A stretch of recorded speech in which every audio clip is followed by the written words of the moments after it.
इंद्रियाणाम ही चरताम यन्मनो अनुविधीयते तदस्य हरति प्रज्ञाम वायुर्नावम इवाम बसी। और जिस मनुष्य की सारी इंद्रियां वश में नहीं है, अर्थात अगर मन उसके वश में नहीं है, ही चरताम इंद्रियाणाम, इंद्रियों के विषय में विचरण करती हुई इंद्रियों का यत मनः अनुविधीयते, मन है जो उन विषयों के भोग में लग जाता है, तत् अम्बसी, वह अकेला मन अम्बसी नावम इव, जल में नाव की तरह अस्य प्रज्ञाम हरति, मनुष्य की बुद्धि को उसी प्रकार मन हर लेता है। जिस प्रकार समुद्र में जल में बहती हुई नाव को वायु हर लेती है, वायु उसे खींच ले जाती है, उसी प्रकार मन मनुष्य को खींच के ले जाता है। तस्माद् यस्य महाबाहो निगृहीतानि सर्वशः इंद्रियाणि इंद्रियार्थेभ्यस्तस्य प्रज्ञा प्रतिष्ठिता। इसलिए हे महाबाहो, तस्मात् महाबाहो, इसलिए हे महाबाहो, हे अर्जुन, यस्य इंद्रियाणि इंद्रियार्थेभ्यः सर्वशः निगृहीतानि तस्य प्रज्ञा प्रतिष्ठिता। जिस मनुष्य की इंद्रियां इंद्रियार्थेभ्य, इंद्रियों के विषयों से निगृहीतानि, सर्वथा संपूर्ण रूप से वश में की गई हुई है, उपभोग के विषयों से इंद्रियां जो हट गई है, निष्काम भाव से जो कर्म कर रहा है, ऐसे मनुष्य की तस्य प्रज्ञा प्रतिष्ठिता, ऐसे मनुष्य की बुद्धि प्रतिष्ठित बुद्धि कहलाती है। या निशा सर्वभूतानां तस्यां जागृति संयमी, यस्यां जागृति भूतानि सा निशा पश्यतो मुने। सर्वभूतानां या निशा तस्यां संयमी जागरति, यस्यां भूतानि जागृति सा मुने पश्यता निशा।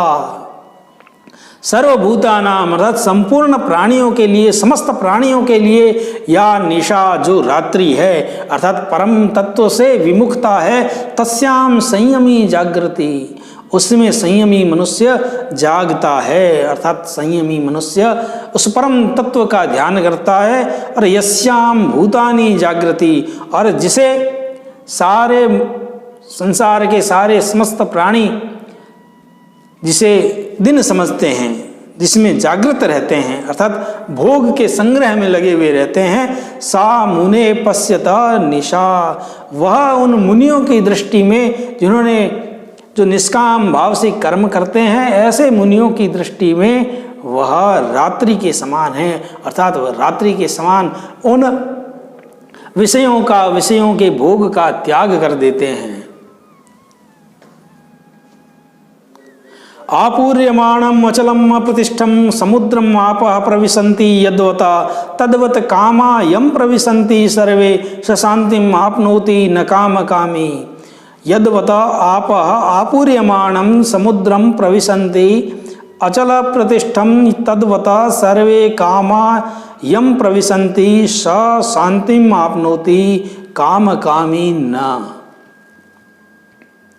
यद्वता जिस प्रकार आपः नदियों का जल आपूर्यमाणम चारों ओर से परिपूर्ण समुद्रम समुद्र में प्रविशन्ति प्रवेश करता है, जिस प्रकार नदियों का जल बहता बहता जाकर के समुद्र में प्रवेश करता है, तद्वता अचल प्रतिष्ठम, और समुद्र इतना जल प्राप्त करने के बाद में भी स्थिर रहता है, अचल प्रतिष्ठम अचल रहता है, स्थिर रहता है। जिस प्रकार नदियों का जल समुद्र में जाता है परंतु समुद्र का उस पर कोई प्रभाव नहीं पड़ता है, समुद्र उसी अवस्था में रहता है, अचल रहता है, स्थिर रहता है, तद्वता उसी प्रकार सर्वे कामा यम प्रविशन्ति स शांतिम आपनोति।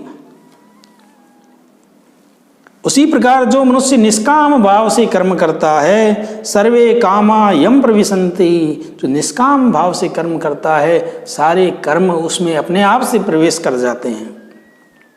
सर्वे संपूर्ण कामा भोग्य पदार्थ यम, जिस संयमी मनुष्य को विकार उत्पन्न किए बिना ही प्रविशन्ति प्राप्त होते हैं, कि मनुष्य जब बिना विकार उत्पन्न हुए, बिना किसी कामना के विषयों का भोग करता है, सह शांतिम आपनोति, ऐसा मनुष्य शांति को प्राप्त करता है। न काम कामी, काम कामी न प्राप्नोति, और जो कामनाओं की इच्छा करते हुए कर्म भाव से स्वार्थवश विषयों का भोग करता है, वह शांति को प्राप्त नहीं करता है।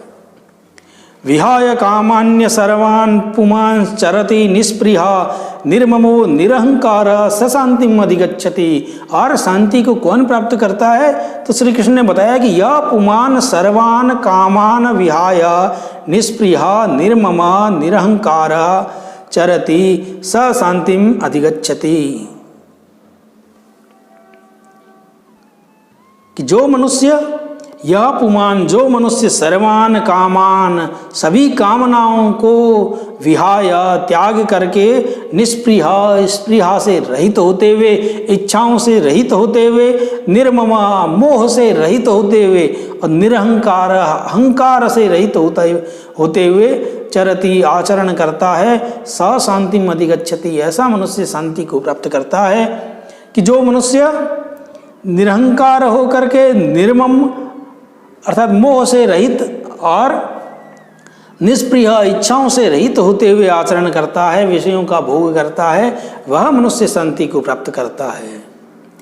ऐसा ब्राह्मी स्थिति पार्थ नैनाम प्राप्य विमुह्यति स्थित्वा स्यामंत कालेपि ब्रह्म निर्वाणम रिच्छति।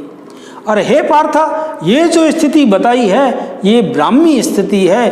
पार्थ, हे प्रथानंदन, ऐसा ब्राह्मी स्थिति एनाम प्राप्य न विमुह्यति, ये तुम्हें जो स्थिति बताई है ऐसी स्थिति ब्राह्मी स्थिति कही गई है। और ऐसी स्थिति को प्राप्त करके मनुष्य मोहित नहीं होता है। अस्याम अंतकाले भी, और ऐसी स्थिति में मनुष्य अंतकाल में भी स्थित हुआ ब्रह्म निर्वाणम रिच्छति, उस ब्रह्म को प्राप्त कर लेता है, उस निर्वाण की स्थिति को प्राप्त कर लेता है, मोक्ष की स्थिति को प्राप्त कर लेता है।